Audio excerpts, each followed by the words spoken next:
I'm here to help people, not to make people happy. I'm not a clown, I'm a leader. I think sometimes people undervalue what the leaders of their organization are doing, because what you're doing, when they're just not telling people what to do, you're also leading by example and participating. So the people that are following you, they can't say, oh, well, Josh didn't do that. Starting out, I felt like I was a nobody. I wanted to work hard and prove myself so that they would recognize my hard work. President Reagan said, somebody that agrees with you 80% of the time but disagrees with you 20% of the time is not your enemy.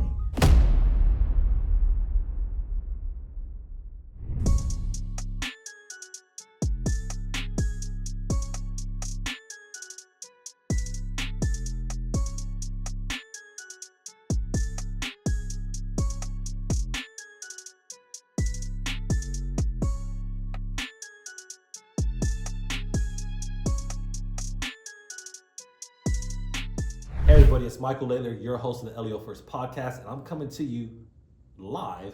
Like I said, well, maybe not live, because by the time they see this, it won't be live, but in person in Alabama, specifically Birmingham, where I have been speaking at the Alabama Sheriff's Association. Now, I just finished talking to, what do you say, about 60 to 70 sheriffs at one point? That's right. Yeah, at one point. And it was pretty cool. I created a presentation called Calm on the Outside, Screaming on the Inside, essentially designed to highlight the changes that they have coming up in Alabama, because when they brought me in to speak, they were like, hey, we have a lot of stuff going on in 2026. All of the officers are going through elections, but also the executive branch in the state is going through a lot of major changes as well. And it was like, they just wanted some information, some motivation, some inspiration on things to start looking for, because we all know, especially in the sheriff's office type of business, you can't be last minute planning. Because it ain't like you could just show up to an election, or you could just show up and everything happens. Certain things you have to do to get your team ready, to get the community ready. So that's what my presentation was on.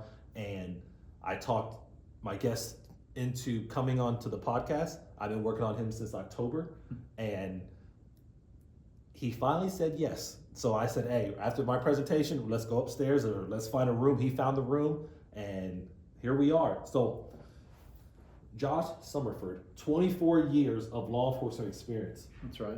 What do you want to talk about today? Well, you like the show to be organic, so I assume we're going to talk about leadership and law enforcement leadership and some of the organizational changes that you talked about today when you spoke to the sheriffs at this winter conference. Yeah. So tell me, all right, so I talked a lot about change. That was one of the things that I really hit on, obviously. That's what I was brought in for nearly 3 hours. What kind of changes do you create or going to create as a deputy chief?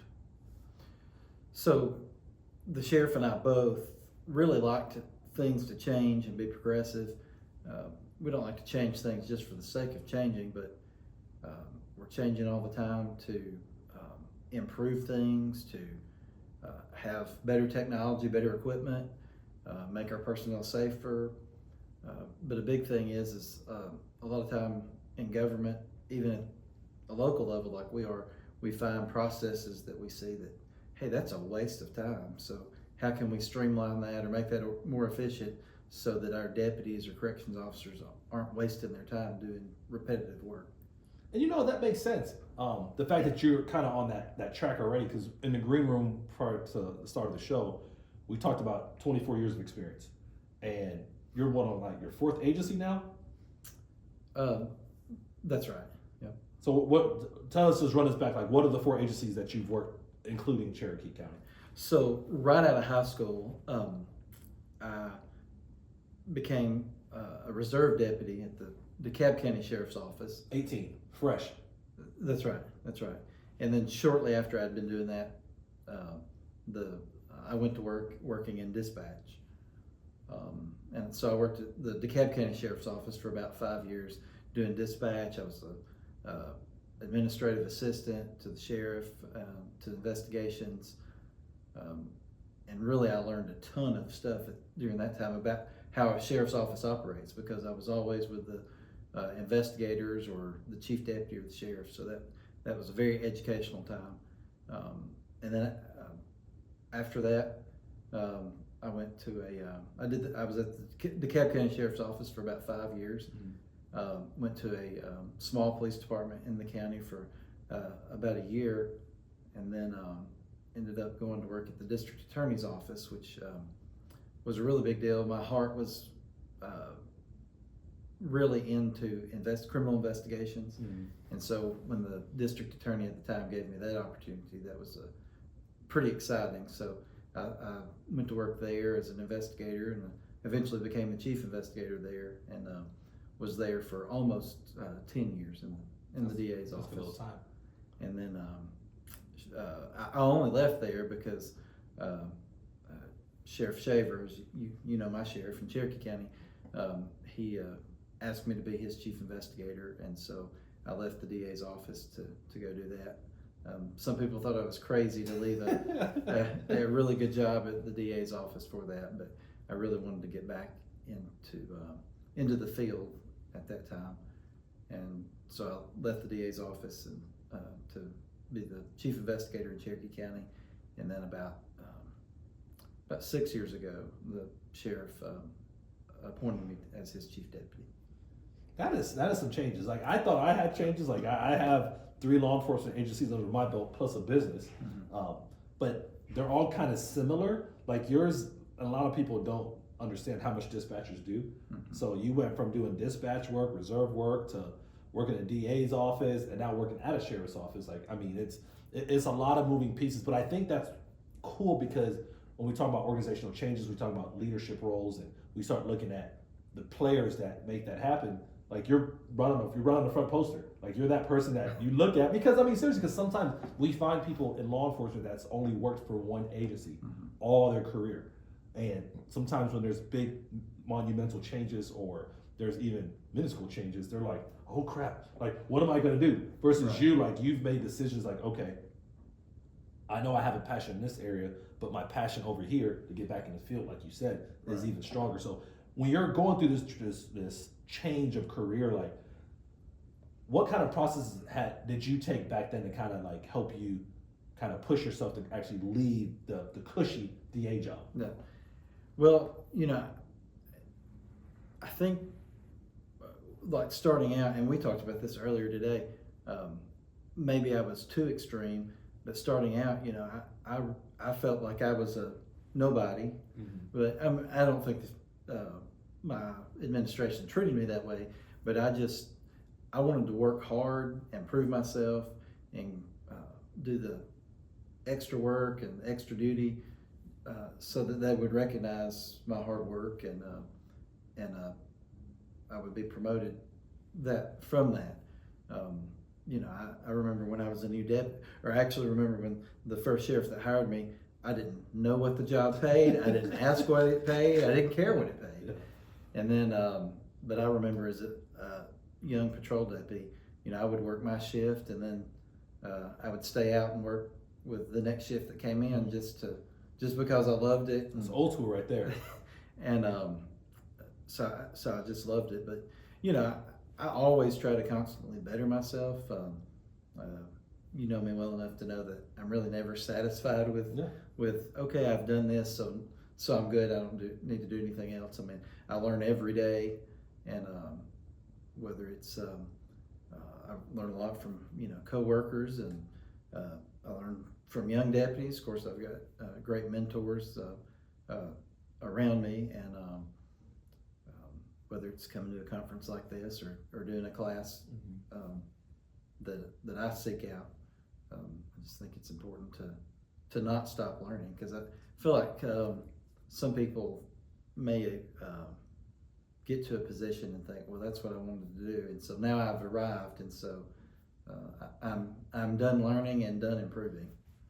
And it's crazy how the leadership cycle works, because based on what you're saying and based on what I heard and based on my understanding of you, you just don't sit around idle.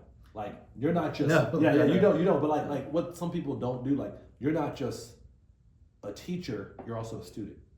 Like, meaning that you don't just say, okay, I'm gonna put on a retreat, I'm gonna host these classes.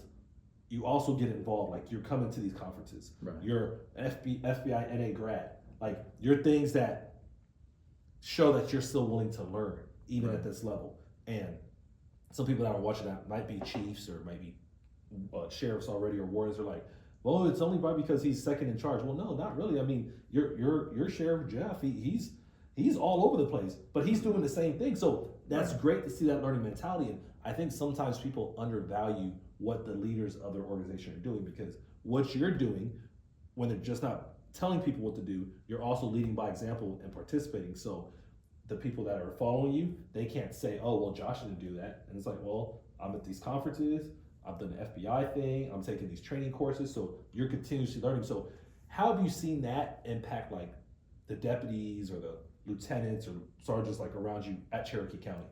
Yeah, so I think all of our younger deputies especially seem to really desire training. They're always looking for training that they want to go to, and we try to make every opportunity possible to send them to training, and they really seek that training. And we're training's important to the sheriff and I. You mentioned him, but he's been in the business now for 44 years.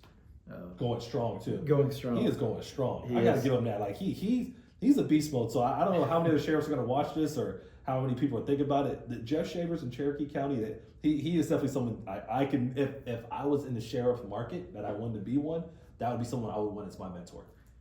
I agree, and I think his colleague sheriffs in Alabama, they very very much respect him. Just a couple of years ago, they awarded him, named him Sheriff of the Year in Alabama. Easily. And he's a hard worker.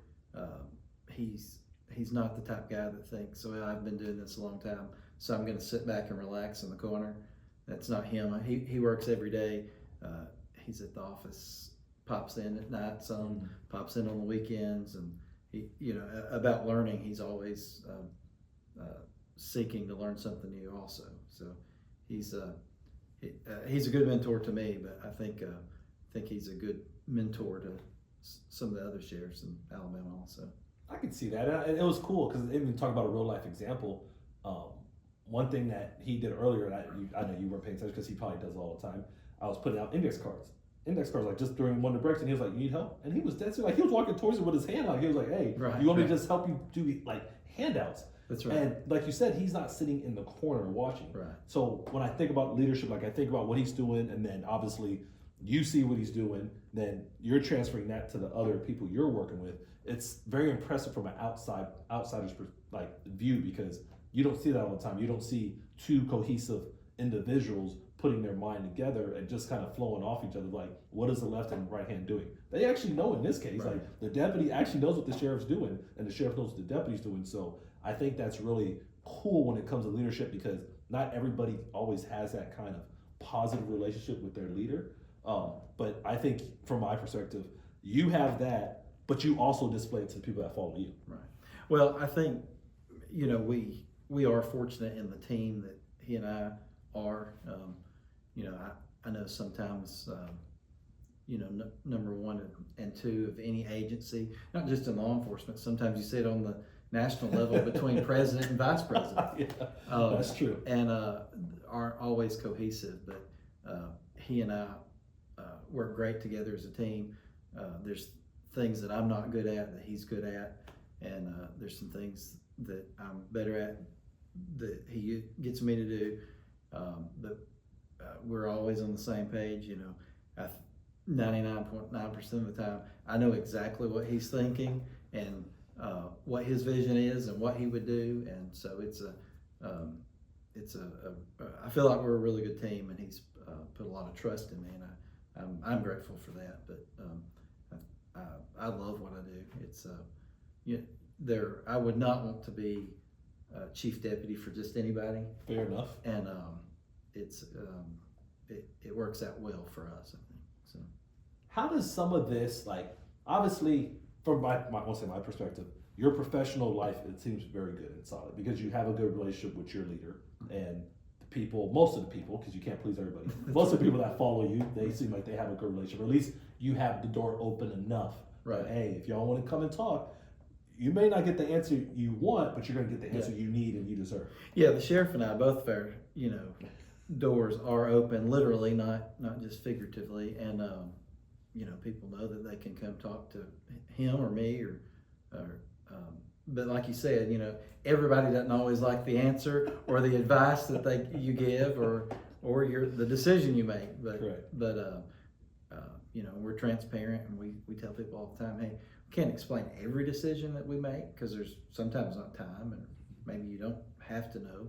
But I tell them all the time, if we do something that you think, oh, that was dumb, why would they do that, or we make a decision that upsets you, come ask about it, and we'll tell you, the thought process or why we did it, and you can still be upset about it, but at least you'll know how we arrived to make whatever the decision was. Just like the video we watched earlier, you don't have to be liked. You can be likable, but as long as you respect them and Right. like you give them the opportunity. Like, hey, part of good leadership, and this is my opinion, part of good leadership is telling people the truth. Right. It's actually coming out and not telling them what they just want to hear. Tell them, like, this is what's going on. This is why I made this decision. This is why. And sometimes some decisions we make it on the information we have. Right. And if that person at least comes to you, they may be able to give you a reason why. And then that makes you as a leader like, oh, I didn't know you had all that going on, or I didn't know this happened. Now that you told me, it allows me to be more open, even my response. But unfortunately, some people take the road of, oh, he's just an a-hole, or he's just being mean or rude. He don't understand. Right. Obviously, you don't understand if you don't know. And I think that's sometimes that communication gap that even followers fail to utilize, because with an open door, if you don't walk through it, then the door's just open. Right.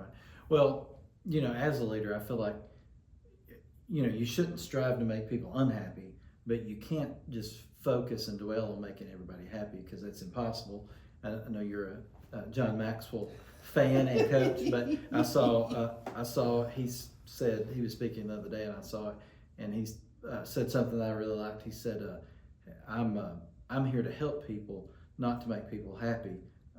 I'm not a clown, I'm a leader. Mm-hmm. And I thought, well, that's really good. I mean, like I said, we don't try to make people unhappy, but you can't, people are always going to be upset, over a promotion or just anything. If you've got a promotion to corporal and you've got 10 applicants, well, 9 people are not going to. I think somebody's going to be upset. Right. So, anyway, I thought that was a good Maxwell quote about leadership, and but that that's our goal, is to help people. Correct. To build people, to develop people. And when I was chief investigator, I tell people all the time, hey, I want you to be a better investigator than I ever was. Correct. And so that we try to develop our people to be good supervisors, and they're good at whatever their job is, and and hope that they far exceed any of the work that I ever did. Mm. So you're the second in charge of a fairly large office, and obviously comparatively as far as like the state goes.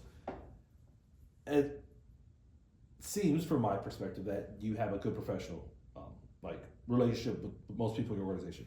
How do you think that translates to home life, as far as not having as much stress to take home? Well, I think for me, our home life is public safety and criminal justice. Well, yeah, but I mean, I'm saying, but even so, I know both of you guys are involved in the criminal Right. justice system, but even then, you see people that aren't flowing as well. Right. So how do you think, the fact that you can, if you carry things home, it's not as bad as maybe Right. people in other circumstances? Yeah, so I know people, certain things stress people. Sometimes people are overwhelmed by the job in law enforcement. I'm not saying this is necessarily healthy, but like for my family, it really is our life.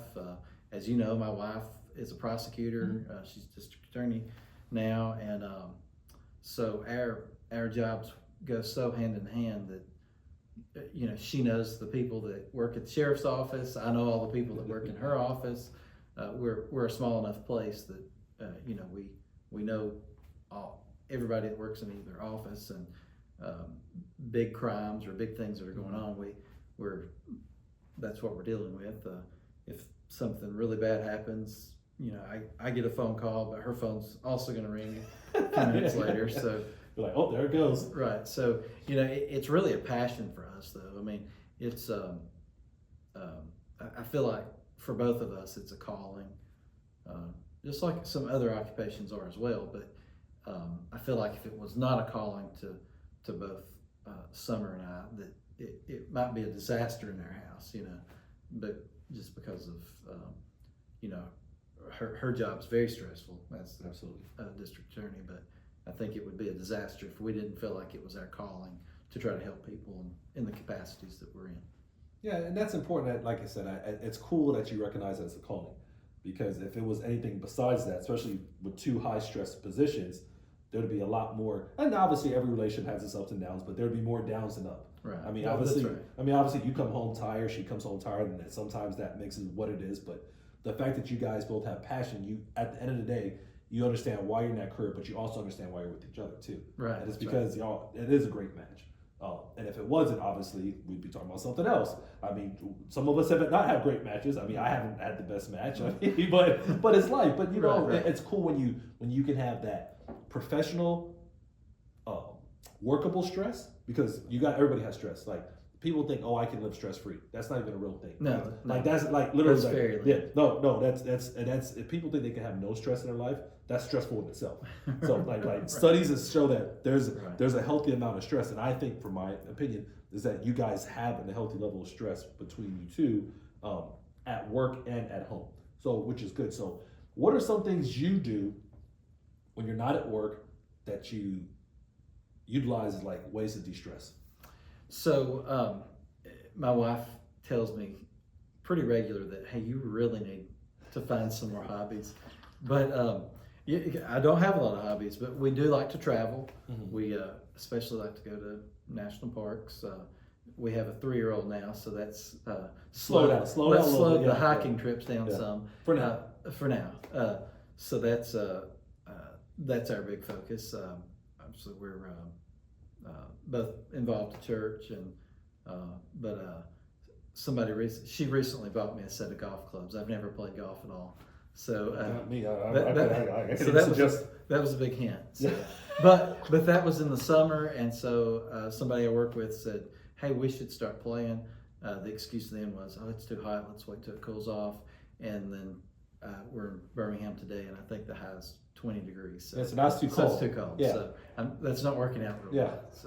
So no, that's cool though. Yeah, because hiking, and I don't know, maybe I mentioned to you, there's a guy, FBI NA grad, Michael Slocum, and he created a nonprofit for law enforcement where they go on hiking trips or backpacking. But one thing he has been doing is he's partnered with FBI NA. Mm-hmm. So every quarter, however often they have classes, one of those weekends he'll take them on a hiking trip. Oh, So when you say hiking, it's kind of cool because he's offered me a few times. So I told him I was busy in November. February's too cold, and I think he has one in May and August because he's been doing them every year. He has them scheduled every quarter. So when you say hiking, I think about that, and it's actually, hiking is, to me, because I've done some hiking, not extensive, but it is therapeutic. Right. Because you're outside, you're getting fresh air, you're walking, so you're exercising, but you're also seeing just life. Right. Well, and for me, I love it, but most national parks, especially when you're going hiking, you don't have phone service, and so I am not going to cut my phone off.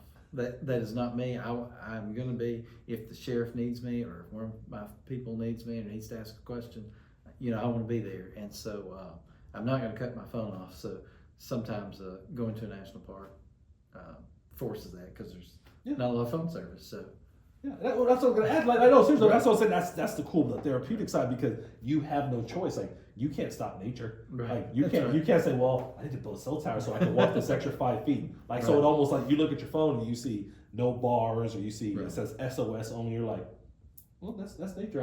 I'll be back in 30 minutes when I round this corner. But you're right though. It does force you to really like reset, because if you're like me, or like most of the viewers, we find ourselves around our phones all day, 24 hours a day. Sometimes we wake up to it. A lot of times we go to sleep to it. So just something like hiking is so cool because it allows you to literally pull away.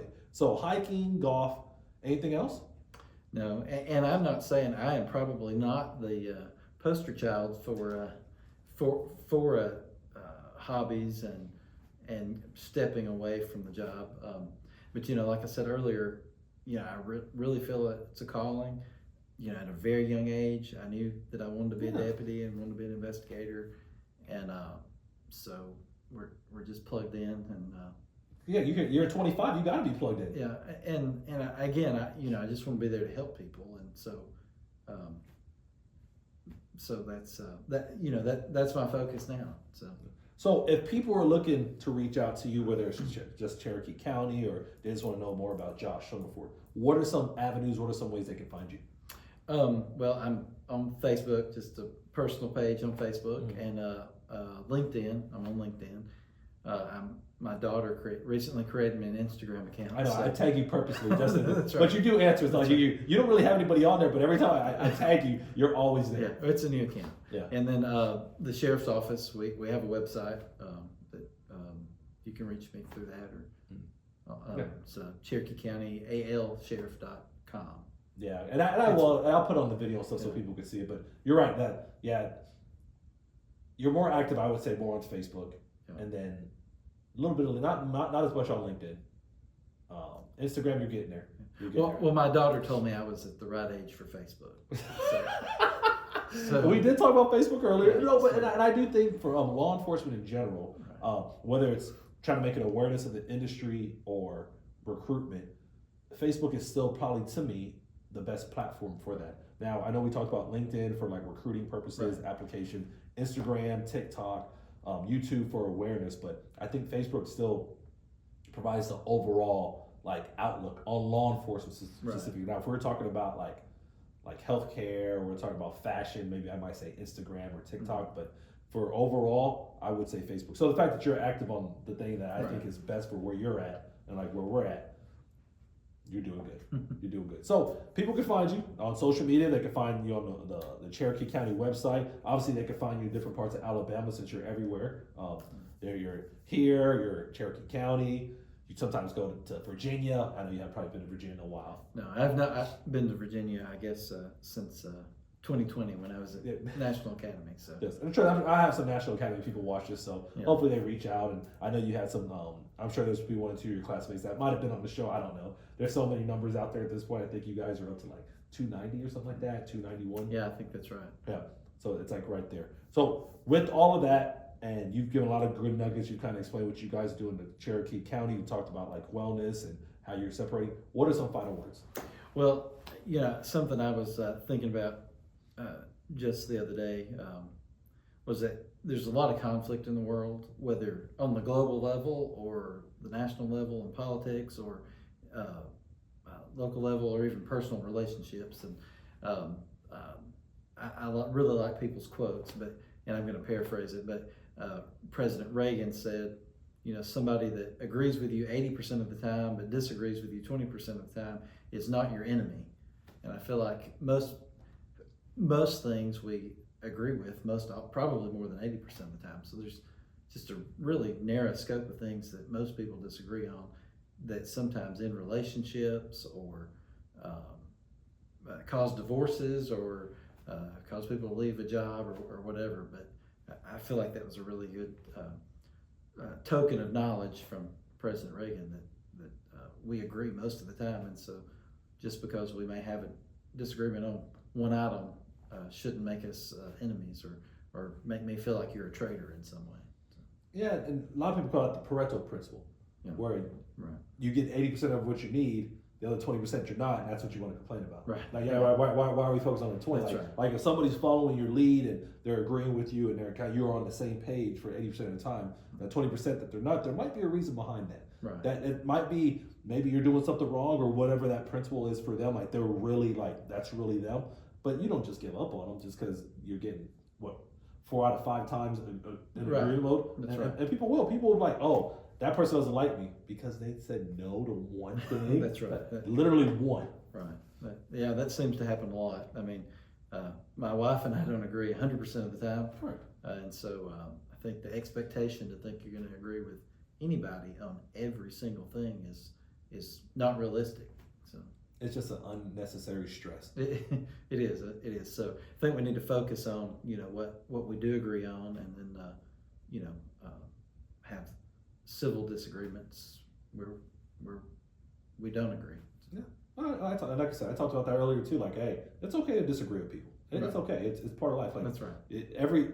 The reason why we're all different people is because we all have different opinion on things. Mhm. So I'm not saying if you only agree with somebody 20% of the time, y'all may not get along, but Right. that doesn't mean that they could be out of your life, because that might be a reason. That might be things that help you grow as a leader as well. Because a lot of things we talked about on today's episode is leadership. Like, sometimes it doesn't hurt to have that person that completely disagrees around either, because they may give you different ways and different ideas to Right. elevate those around you, just because they're always like, no, Josh, that's not right. Deputy Chief Summerford, no, I don't know what you're talking about. Sometimes we need that challenge. Yeah, I agree, and I welcome it. I feel like a lot of times, and sometimes I think it may be worse in the South because people are just that Southern hospitality. But instead of saying, "Hey, I really have a problem with this decision or this thing you did," they'll just be mad about it. Mm-hmm. Not just on a law enforcement level, but just in general, and rather than saying to somebody, "Hey, I really disagree with this, and here's why." So Sometimes it's easier just to be honest and upfront. that's right. Just be transparent. That's right. Get it off the table. That's right. And then you're not honing any miscommunication, and they're not wondering what's going on. Just say it, and you're either gonna be mad at me now or mad at me later. That's right. Just let's be mad now, just so we can work through the kinks, versus me not knowing, and 3 years later you've been holding this Right. level of animosity against me, and I didn't know why. That's right. And a disagreement usually doesn't get better with time, generally. So if somebody's just held it in, but yeah, I mean, it's stressful for me not to be upfront and honest. So Yeah.